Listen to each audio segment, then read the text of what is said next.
දෙනකෙන් බලාපොරොත්තු වෙන්නේ සෙනෙට් සභාවක්. 13ක් වළංගු නැහැ. 13 ප්ලස් එකක් වළංගු නැහැ. 13 වෙනි සංශෝධනය ගැන මේ කවුරුත් කියලා දෙන්න නම් එන්න ඕනේ නැහැ.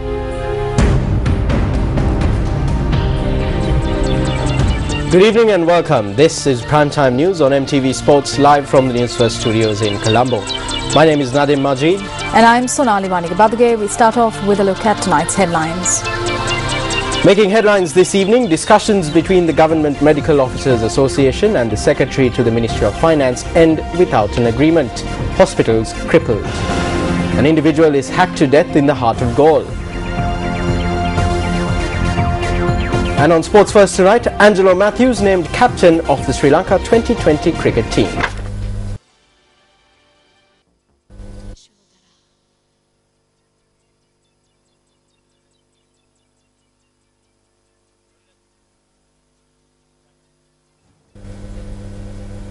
An individual was killed when a group attacked him with sharp objects in the heart of Galle today.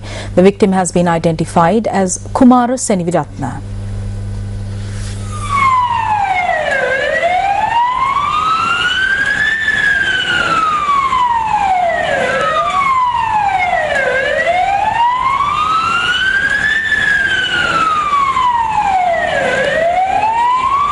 Kumara Seniviratna died from injuries he sustained during an attack carried out by a group armed with sharp weapons.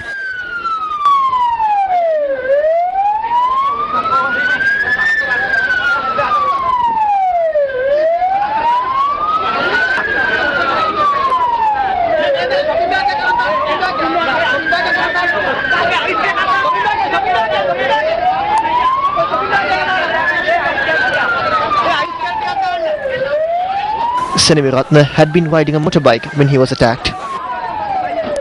Kumara Seniviratna is a father of 4. A correspondent stated that the victim, who was a businessman, was a resident of the Pitadeniya area in Galle. The police stated that the attackers are yet to be identified and investigations are underway into the incident. Kumara Seniviratna is the elder brother of Dusanta Seniviratna, who was killed in 2009 while serving as the opposition leader of the Galle Municipal Council.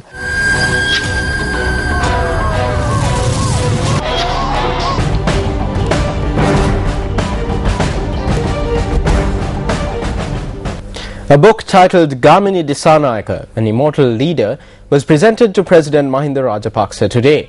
Now, the book was launched to mark the 18th death anniversary of the late Gamini Dissanayaka. The book is a collection of articles published in the Sinhala, Tamil and English newspapers about the consummate politician Gamini Dissanayaka since his death. A group including the wife of the late Gamini Dissanayaka and his son, the Minister of State Management Reforms Navin Dissanayaka, were present at the event.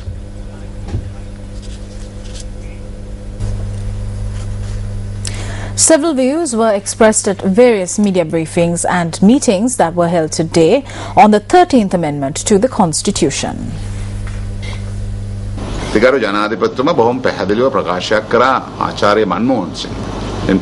President has clearly told Dr. Manmohan Singh that what is expected through 13 Plus is the establishment of an upper chamber or Senate through which the provinces will be represented. What was said that day was that it would be centralized. We have given thought to this. Center එකට මධ්‍යස්ථව ගෙනීම කියන තර්කයයි දැගෙවේ ගැන අපි හිතලා තියෙනවා. ජනාධිපතිතුමා කිව්ව 13 plus නෙවෙයි plus දෙකම දෙන්නම්. The President said that not only would he give 13 plus, he would go beyond that and provide plus. But please help him to win this fight. This too is an agreement that was obtained under duress, a statement that was made under duress. These are not valid before the law. Therefore, the 13th Amendment is invalid. 13 plus is invalid and the 13th Amendment has no future in this country. We agreed to discussions on developing a homegrown solution. That is why we all agreed to a parliamentary select committee. පාර්ලිමේන්තු තේරීම් කාරක සභාව පත් කරලා තියෙනවා. ආර්ථික සංවර්ධනය ගැන පහුපුරු යවුවට අයවැය 8 වෙනිදා තියෙද්දි Although they trumpet about economic development, they have dragged out the 13th Amendment to divert attention from the budget which is to be tabled on the 8th. Nobody needs to tell us about the 13th Amendment. There has been plenty of discussion on it. The solution to the national problem is creating a backdrop where all people, be they Sinhalese, Tamil or Muslim, can live as equals. සමානාත්මතාවපතනම සහිත ජීවත් වෙන්න පුළුවන් පසුබිම හදන එක තමයි ජාතික ප්‍රශ්නෙට දෙන උත්තරය. පළාත් සභාවට නැති බලයක් කොහොමෙන් හරි නව අර්ථ නිරූපණ වලින් ආරෝපණය කරලා අතන උතුරු පළාත් සභාව They are trying to reinterpret the powers of the provincial council and establish an abnormal northern provincial council. A provincial council unlike the ones in the western, north central and eastern provinces. They are trying to give abnormal powers to this provincial council and create a major issue in the country. දේශපාලන ගැටුමකට ගෙනියන්න තමයි මේ බලන්නේ. 13ට වැඩියෙන් දෙනවයි කියපු අය 13 ක්‍රියාත්මක කරනවයි කියපු අය හිටපු හැටිය මේ The people who said they would go beyond the 13th amendment, the people who said they would implement the 13th amendment have now commenced a program to abrogate the 13th amendment. The government has run short of slogans now. It has no solutions to the problems of the people. They need to create a new slogan to divert attention from the problems in the country. ජනතා ප්‍රශ්න වලට ආණ්ඩුවට උත්තරයක් නැහැ. මේ රටේ තියෙන ප්‍රශ්න වලින් අවධානය වෙන පැත්තකට යොමු කරන්න අපි අලුත් සටන් පාට On to one of our headline-making stories. The Government Medical Officers Association says that discussions with the Secretary to the Ministry of Finance, Dr. P.B. Jayasundara, this afternoon ended without agreement. Its Central Committee member, Dr. Nalinda Herat, said that the matters discussed during the meeting will be put to the committee shortly.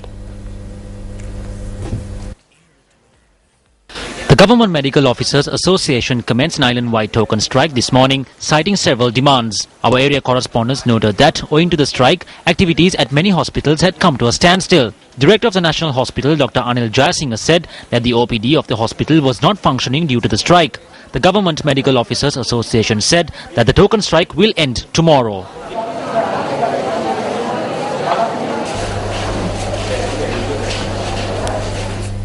Attorney at Law Mervyn N. De Silva alleges that the leader of the United National Party is attempting to extend his tenure, which is limited to 1 year, to 6 years by holding a convention that will be attended only by his loyalists. He charges that the UNP leader and his loyalists are attempting to secure approval for this amendment through undemocratic means.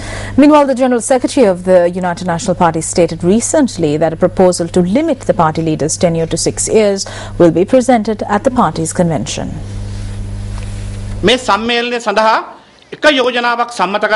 Proposal has been approved to be presented at this convention. This is a proposal to amend the constitution and it has been approved by the working committee.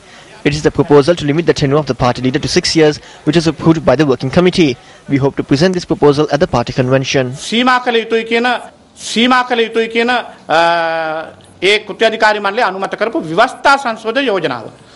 එක්සත් ජාතික පක්ෂයේ මහලේකම් 30 අත්තනායක මහත්තයා එක්සත් ජාතික පක්ෂයේ විවස් The General Secretary of the United National Party made statements saying that the constitution is to be amended so that the tenure of the leader of the party will be restricted to 6 years, but this is not in accordance with the party constitution. They are not trying to restrict the tenure to 6 years, but trying to extend it. Only a limited number will be invited for this convention. What is happening here is that the henchmen of the party leader will be brought there, and through them they are trying to make him the leader for life. පමණයි මේ කරන්න යන්නේ නායකත්වයට පස්සෙන් පණ දෙන හෙන්චයි කියලා ගෙනල්ලා ඒ පිරිස මාර්ගයෙන් මේ ව්‍යවස්ථාව දීර්ඝ කරගෙන ඔහුගේ ජීවිතාන්ත කාලය දක්වා නායකත්වයේ ඉන්න තත්ත්වයක් තමයි උදා කරගන්න හදන්නේ.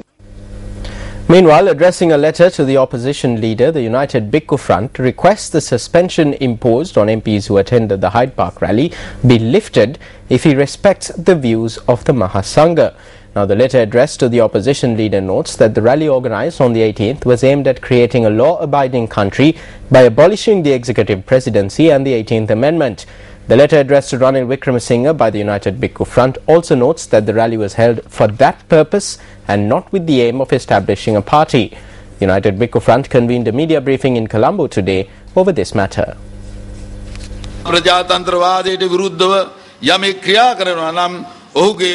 We would like to remind those who respect democracy that if one acts against democracy, he is digging his own grave.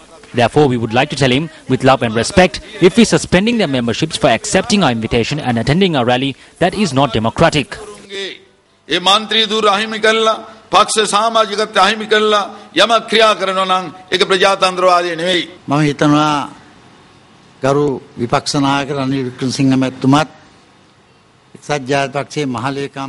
I think opposition leader Ranil Wickremesinghe and the General Secretary of the United National Party, Tissa Attanaika, had the wrong impression that this was organized by Sarath Fonseca to establish a party.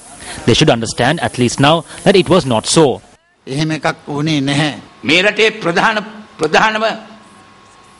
කණ්ඩායම තමයි බෞද්ධ භික්ෂුන් වහන්සේලා. The most important group in this country are the Buddhist monks.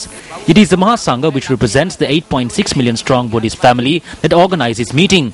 The party membership of those who attended the meeting has been suspended. We respectfully request that this decision be revoked by the very persons who took that decision. ඉල්ලා හිටිනවා ඒ තීරණේ ගත්ත අයම ඒ තීරණේ ඉක්මනින් අපෝසි කරන්න කියලා. A new program was launched today under the theme Let Us Gather for Change and Turn a New Page. The aim of the program is to enroll 10,000 new members to the United National Party from the Mathura electorate. The program was launched at the United National Party office in the Mathura district. A campaign was also launched to distribute leaflets and create awareness among the public.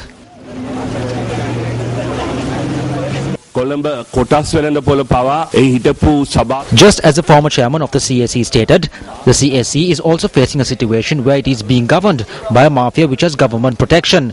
Not only us, but even the world claims that it has become a laundry which turns black money into white.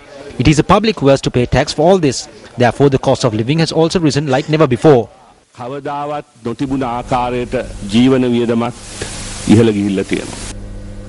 Chaloka Beano, the United Nations Rapporteur on Human Rights of Internally Displaced Persons, says that IDPs who are resettled should not be invisible in society, adding that durable solutions should be provided to address their issues. He made this comment exclusively to News First Shamir Rasuldin on the eve of the United Nations Day celebrations at the UN headquarters in New York. Following the end of the conflict in Sri Lanka in 2009, there were nearly 200,000 plus IDPs living in the country. However, the government was able to close down Manik Farm, which was housing thousands of IDPs in the north of the island this year. How do you view the progress made by the Sri Lankan government in respect of resettling IDPs in the country? Well, thank you very much for your question and for your concern. I've not actually undertaken a mission to Sri Lanka, but my predecessor had taken a mission there just before I assumed the mandate, and I was aware of the recommendations he made, and he also briefed me on his mission, that it was important to close down the sites and camps, and my mandate supports that because of the fact that we need IDPs to be in more humane-like conditions of livelihood rather than be in camps and settlements, and it's something that my mandate has supported. But having said that, my mandate is also concerned to make sure that the closure of camps and IDP sites as such does not indicate that durable solutions have been achieved. In many instances where camps are closed, the likelihood is that IDPs become invisible because they melt with host communities. They still lack durable solutions in many instances. And I think that the feeling that I have, although I haven't been to Sri Lanka, is that durable solutions are still an issue, that some of the IDPs may not actually have returned to their original places of residence. And I think it's important to look into those and to facilitate those issues. Human rights is a key concern of the international community at the moment. How does human rights reflect the IDPs who are living within the country? My mandate in relation to the human rights of IDPs works along the framework of the guiding principles as a framework of reference. So it's very important that from the point of view of the human rights of IDPs and my mandate, the basic standards are respected. Safety, security in relation to the right to life, humane conditions of living and existence, and outlawing of torture, inhuman and degrading treatment, making sure that freedom of movement and residence is restored and is enjoyed by IDPs, not just in the north but throughout the country as Sri Lankan citizens, and to make sure that access to health services, water, adequate standards of living, food, employment and education are restored to IDPs in a framework that IDPs are happy with and also participate in.